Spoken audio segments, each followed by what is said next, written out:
nagkaiusa jud kami mga farmer ug mga opisyalis tungod sa pangandoy namo nga muuswag ang among farmer, inubanan usab ang among asosasyon pinaagi sa sakto nga production sa ato ang tagsa-tagsa kauban.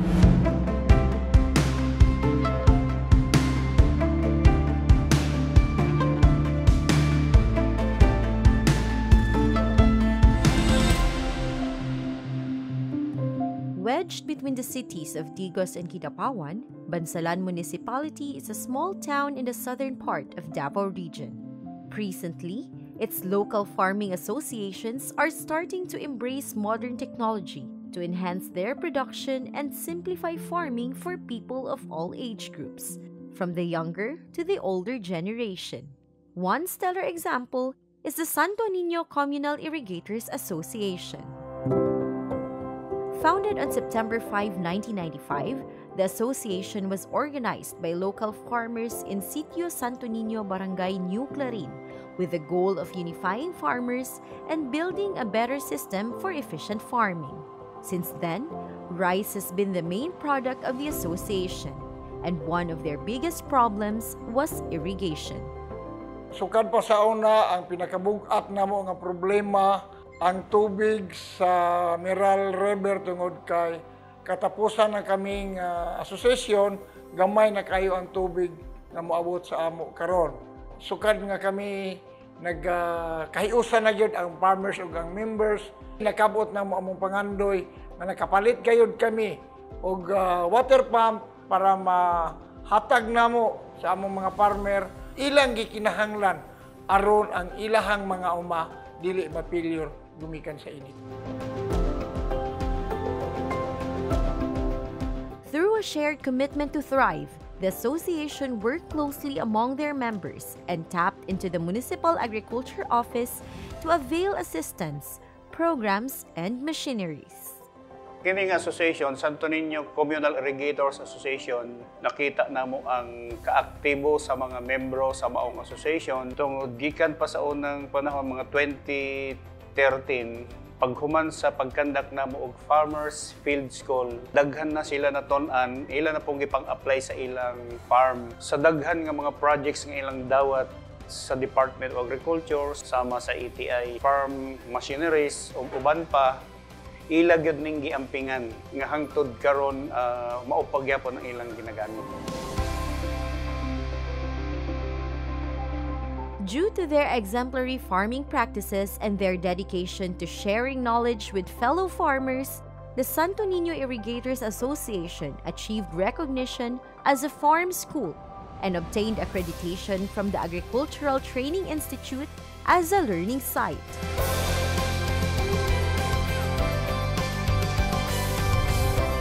Ang natabang sa ETI, o Agricultural Training Institute, naghatag sila sa mga meeting hall. Dili namin moadto og lain nga ahensya kun dili diretso na sa amo ang training hall aron dili na hadako og expenses ang mga farmer kun dili diretso na sila sa amo ang. Beyond their commitment to chemical-free farming, the association's remarkable adaptability and enthusiasm for acquiring new knowledge earned them special recognition.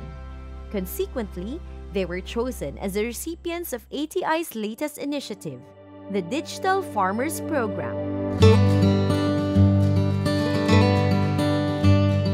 The FP is Digital Farmers Program. So this is an initiative of ATI in partnership with Smart Communications Incorporated.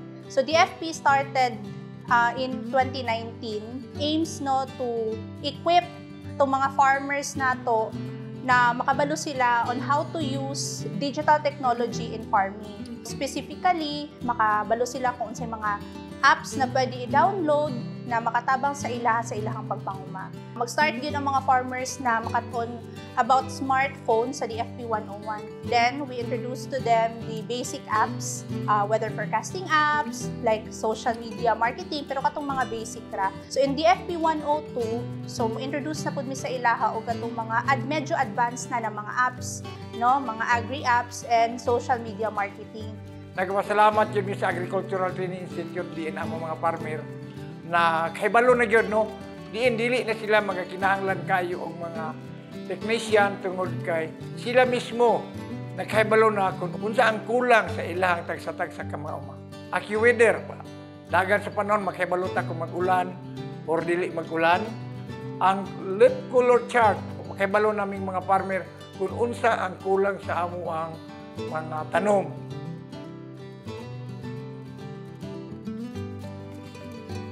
The real problem of farmers sa dili sila mag-adapt ng digital agriculture technology is dili sila kabalo. Now na nakabalo na sila, nakita nila na unsa ka important di ay na mo-adapt sa bagong teknolohiya, so nipalit jud sila ang cellphone and from that moment ni-adapt na sila hantod karon. With the positive outcome of the program, ATI also introduced the association to the DFP Farm Connect. DFP Farm Connect, dito na namo gi-introduce sa ilaha ang drone technology. Nag-provide mi og drone service sa ilaha at the same time kadtong mga farm inputs. Og ato ang himuon sa tao, moabot siya og isa ka adlaw, samantala sa drone naara siya sa 15 minutos ang application sa abono sa 7 ka sako. Nakita gyud nila na unsa kadali, unsa ka paspas, unsa ka efficient, unsa ka cost effective kung magamit gid ay kag drone. While the program mainly aims to equip the older generation of farmers with technology, it also actively engages one of the most important sectors of our society, the youth. During the DFP training, dili lang pud mga farmers ang amo ang mga participants. So, naapoy mga youth.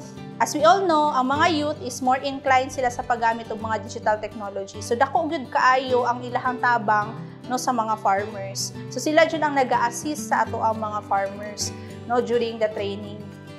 Through DFP, we want na magkaistorya si farmer and si youth and they would exchange no information na para pod hibalan pod ni youth no unsa ang kaimportante ang pag-uma.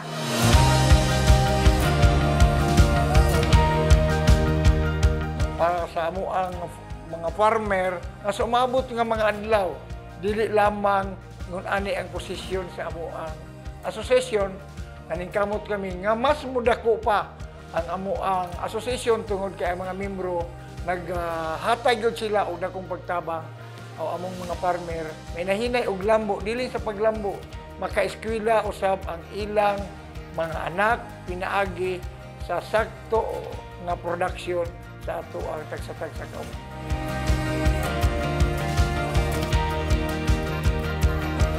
Ang atong mga farmers diri sa association, dili na sila mga bata pero dili gyud ulahi na makakaton sa mga bagong teknolohiya.